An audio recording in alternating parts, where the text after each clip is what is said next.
I'm not sure if I'm going to explain this very well, but the problems I see with Lindsay Clancy and her claims of not being guilty in the eyes of Massachusetts law for killing her children due to reasons of, not being in control of herself, being in a psychotic state because she had an auditory hallucination.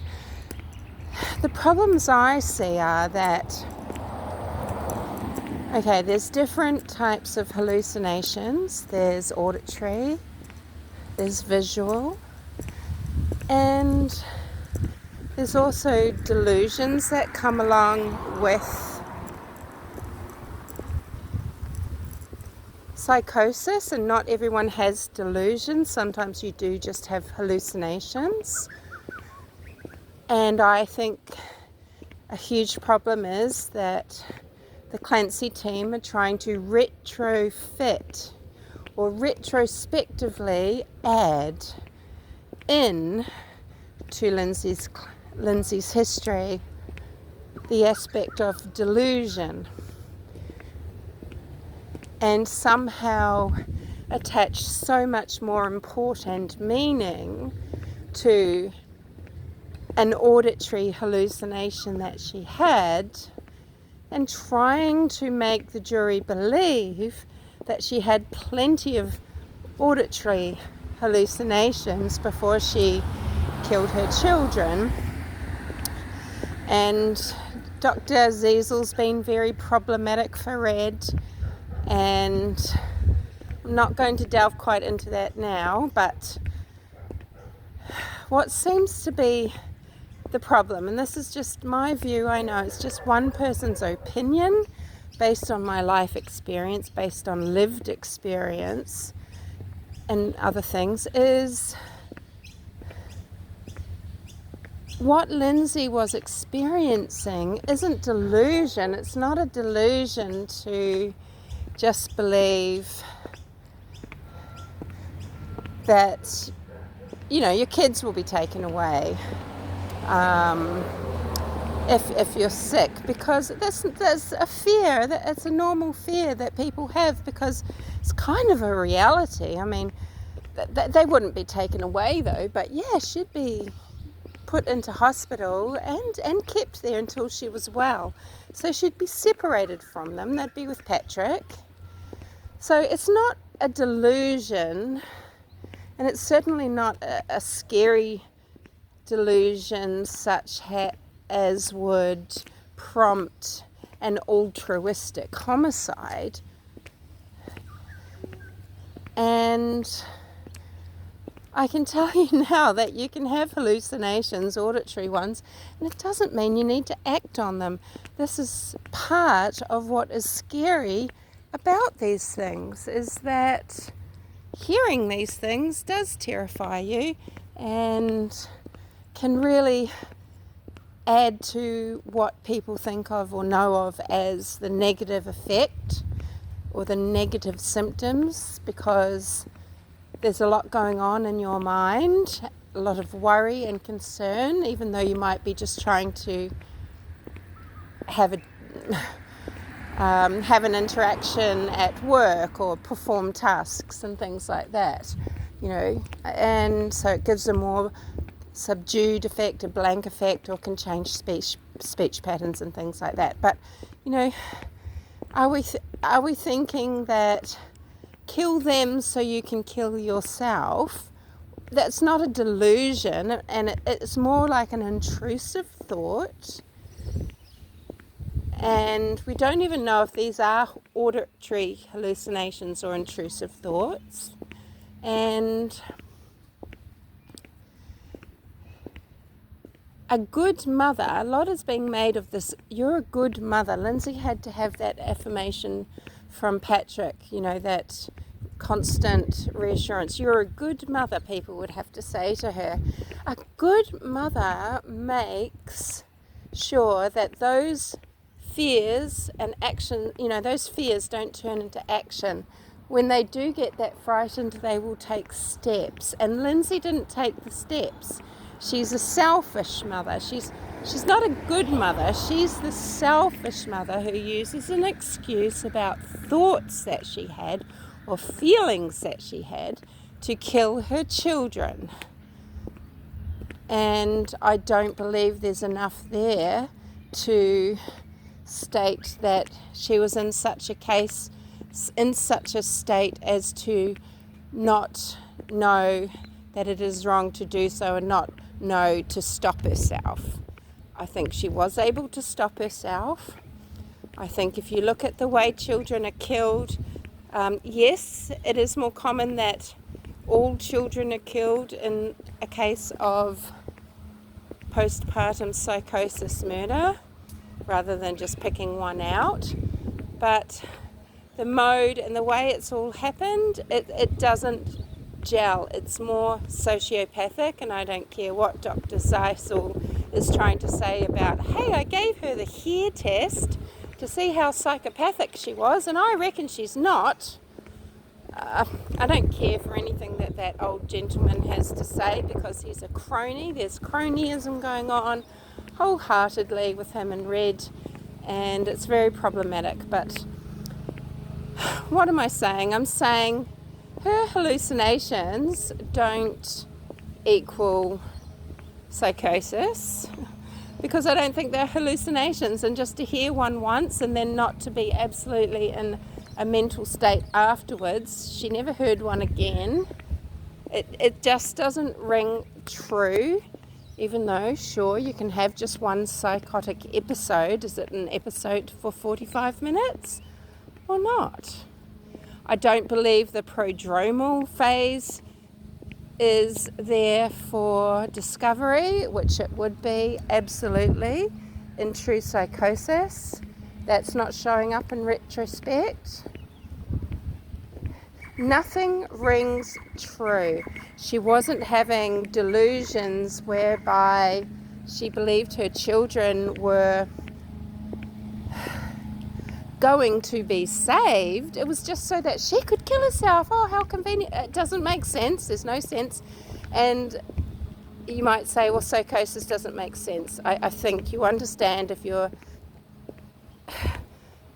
I think you understand what I mean. She didn't have visual hallucinations where the children turned into little monsters or demons or anything like that. And often that is very common in a postpartum psychosis. Those sort of visual hallucinations to do with the children. You know, like a visual hallucination where you might legally forgive someone for what they did is if a person right in front of their eyes turned into a dragon and was trying to eat them, and they just picked up something at their hand and it was a knife and they slashed out at the dragon, and then it turns out that they've actually killed their grandfather. I mean, these are different things. This is not Lindsay Clancy. She didn't have any delusions like that. She just had regular doubts about motherhood, about her abilities. Maybe she wasn't being seen as the perfect good mother. One little auditory hallucination in a loud booming voice, even though she's trying to say I was having other ones. No, they were just thoughts, Lindsay, just thoughts and feelings. A lot of mothers have really desperate, terrible thoughts and feelings after giving birth. They were just your thoughts, Lindsay. And women have terrible thoughts and actual terrible hallucinations, auditory, visual, and they don't kill their kid. Why? Because it comes down to something else. It comes down to your will. And just one command voice, it doesn't make you just go and systematically kill your children. It just doesn't. She was not in that much distress. She has lied about her medication. She thinks she can hang something on being expelled from women's and infants. Well, not expelled, she was never put in. Women's and infants, because she's on too much drugs. That's just her reporting. It doesn't match what's in her notebooks, what she actually took. It doesn't match what was picked up from a chemist and then taken. It's just what she reported. Because this is a woman that's trying to set a scene. And to be, oh, we think your problem is more to do with the medication. Well, that's just because what she's reporting. I mean, I think she had a benzo problem. She was really doctor shopping for those. She specifically wanted benzodiazepine and sought out more prescriptions from different providers. She was happy to take those, but it's kind of just another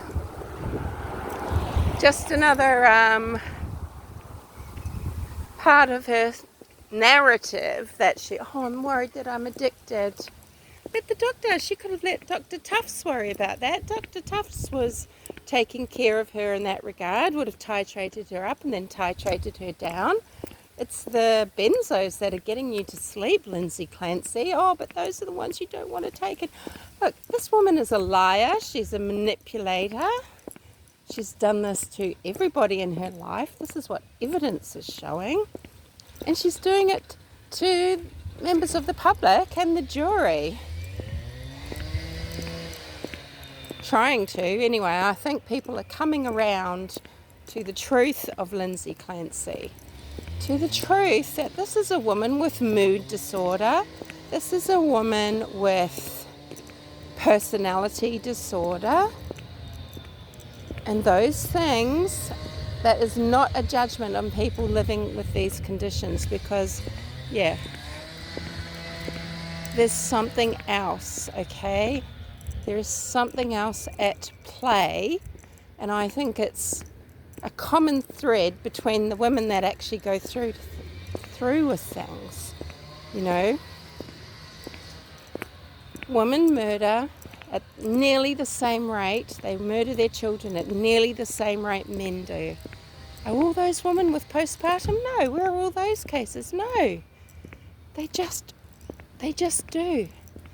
And many women with postpartum psychosis the majority do not murder. More women in other categories murder their children. You know, there's psychopaths, sick, people that just are very disturbed, or it's through neglect. Neglect is a big one, obviously. But when they actively do it, it's pure cruelty. And we've got to categorise Lindsay Clancy correctly here. Sorry, I lost my train of thought a little bit there. But which category is she in? I don't think people understand how rare a genuine PPP filicide case really is. It's, what sort of anomaly is Lindsay Clancy, okay? What sort of anomaly? She's either this fucking incredible minority, an anomaly. I mean, she's in a class all of herself with all of the factors that make up her case and her not being guilty, if that's the case. What is she? What's more likely? All the anomalies that Lindsay Clancy is, or that she's a garden or common psychopath.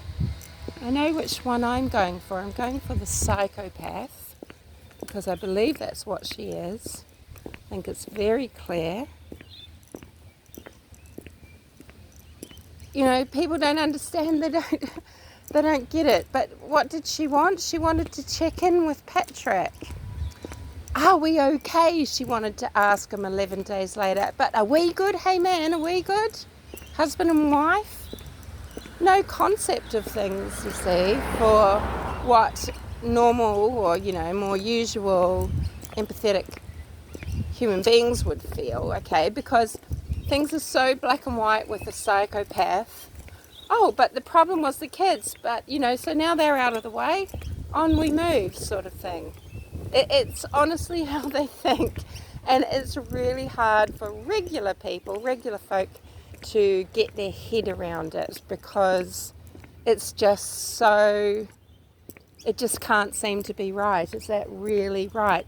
And that's is it, which lady, was it Suzanne Smith, or I think it was Diane Downs maybe? Well, one drowned the kids, one shot them, but whichever one pushed them into the water because she wanted a married man that she was having an affair with, or she wanted to be with someone who had written her a letter saying, and he shouldn't have made this excuse because, and you should never do this to a narcissist, he'd said, if only it wasn't for your children, I'm not wanting to be a dad.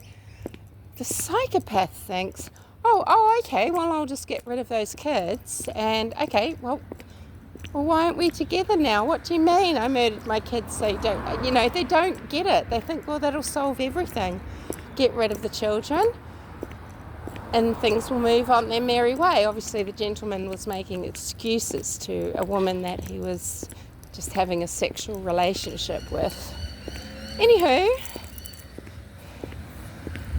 just a few thoughts. Sorry they're scattered, but I might try and make this more succinct. I mean, I know what I'm trying to say about psychosis, the lack of delusion in Lindsay Clancy's expression of it, even though she's trying to write that into the script.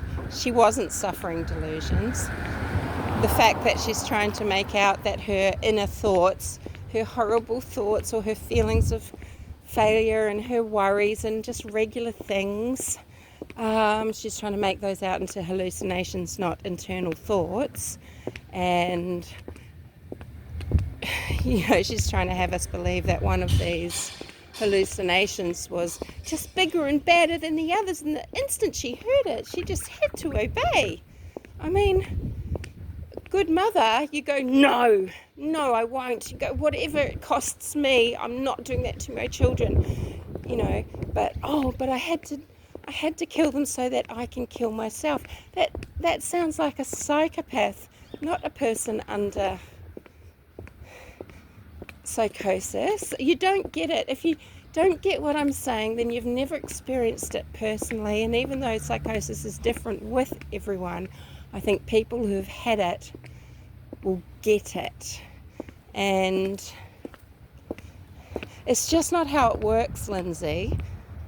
And that's just the bottom line.